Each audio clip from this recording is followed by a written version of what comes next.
يا مساء الخير، ازيكم؟ فيديو جديد هعمل فيه كيكة التفاح. طعمها وشكلها عجبني قوي وحبيت اعملها معاكم. هي كيكة خفيفة كده، شكلها حلو وبتتاكل الصبح كده مع كوباية الشاي بلبن او القهوة. طعمها هيعجبكم قوي ومكوناتها موجودة عندنا وبسيطة. لو اول مرة تشوفوا فيديوهاتي ياريت تعملوا سبسكرايب او اشتراك في الزرار الاحمر اللي بيظهر تحت الفيديو، ودوسوا على زرار الجرس عشان يوصل لكم اي فيديو جديد بنزله. يلا بينا نبتدي.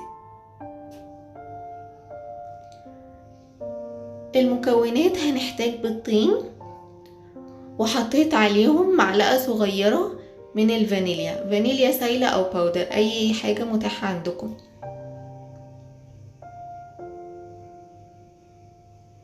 وهضيف عليها 100 جرام من السكر، كانوا 4 معالق كبار ونص بالظبط، ونقلبهم كلهم مع بعض. ممكن نستخدم المضرب اليدوي او المضرب الكهرباء، اي حاجة متاحة عندكم. انا حتى كمان بعد شوية حسيت انه بالمضرب اليدوي كان ممكن عادي خالص استخدمه، يعني مش محتاجة استخدم مضرب كهرباء. فلو مش متوفر عندكم مضرب كهرباء تمام جدا، تقدروا تستخدموا المضرب اليدوي. هضيف كمان 90 ملي من الزيت، ده كان ربع كوباية، وضفت عليهم كمان نص كوباية من الحليب، كان 180 ملي بالظبط. الكوباية اللي انا وريتها لكم دي اللي انا عايرت بيها، بس احسن طبعا نمشي بالملي علشان يبقى المعايير مظبوطة. هنقلبهم كلهم مع بعض، نخلطهم بالمضرب كويس. هنحتاج دقيق، انا استخدمت 200 جرام من الدقيق، نخلته وحطيت عليه رشة ملح ومعلقة صغيرة من البيكنج باودر، ونبتدي بقى نحطهم على الخليط واحدة واحدة ونخلط بالمضرب. اهو انا هنا حتى استخدمت ايدي كده يدويا، ما استخدمتوش بالكهرباء، فهو سهل قوي الكيكة دي ان احنا نعملها من غير مضرب كهرباء. هكتب لكم كل المكونات والمقادير بالظبط موجودة تحت في الديسكريبشن بوكس او صندوق الوصف اللي بيبقى تحت الفيديو، لو حبيتوا ترجعوا لها في اي وقت. تمام كده، خلاص خلصنا. ده كان شكل الخليط في النهاية. هبتدي بقى احضر الصينية. جبت صينية قطرها 24 سنتي، بس ممكن تستخدموا اي صينية، حتى هي مش محتاجة يكون الارتفاع بتاع الصينية بتاعها عالي. دهنتها بالزبدة ورشيت عليها دقيق. ممكن برضو نحط ورق خبزة او ورق الزبدة من تحت في قاعدة الصينية، بس احتياط علشان الكيكة ما تلزقش في الصينية.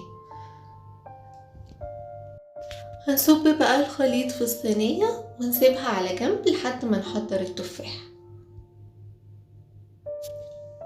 استخدمت تفاحة واحدة، هنغسلها ونبتدي نقطعها. ممكن تحبوا بقى لو تحبوا تقشروها قشروها، بس انا ما حبيتش اقشرها، سبتها زي ما هي. دي حاجة طبعا ترجع ليكم، بس انا ما حسيتش ان القشرة اثرت خالص في الطعم، بالعكس ادت لها شكل كده حلو. هنقطع التفاحة شرايح صغيرة خالص، حاولوا على قد ما تقدروا تخلوا الشرايح رقيقة قوي، علشان الشرايح التفاح دي ما تنزلش تحت في الخليط في الصينية. نبتدي بقى نحط التفاح في الصينية بشكل دائري. حطوها طبعا بالشكل اللي انتوا تحبوه، اي حاجة، بس هي شكلها كده بيبقى ظريف. نرصها واحدة واحدة، وخدوا بالكوا قوي وانتوا بتحطوها علشان زي ما قلتلكوا التفاح ما ينزلش تحت في الخليط، يبقى بس على الوش. نرصها بقى كده في النص، نحاول نعملها على شكل وردة.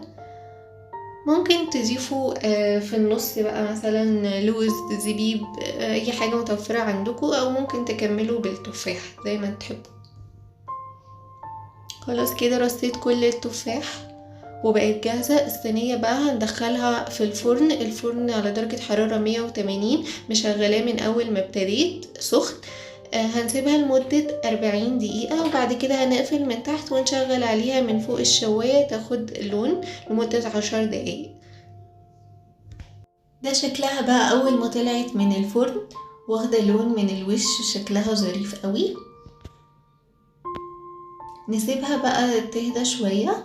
الكيكة سكرها مش كتير، فما تخافوش لو حطينا حاجة من الوش. احنا ممكن نضيف عليها من فوق مربى مش مثلا تديها كده لمعة بيبقى شكلها حلو. انا كان عندي شربات في التلاجة من قبل كده وضفت عليها شربات. الشربات انا عملته قبل كده بفيديو، ممكن تشوفوه في اللينك اللي هيظهر فوق دلوقتي. فبيديها طعم حلو وبيديها لمعة كده وشكل ظريف من على الوش. طبعا دي حاجة ترجع لكم، لو مش عايزين تضيفوا اي حاجة خالص برضو بلاش، الكيكة برضو هيبقى طعمها جميل.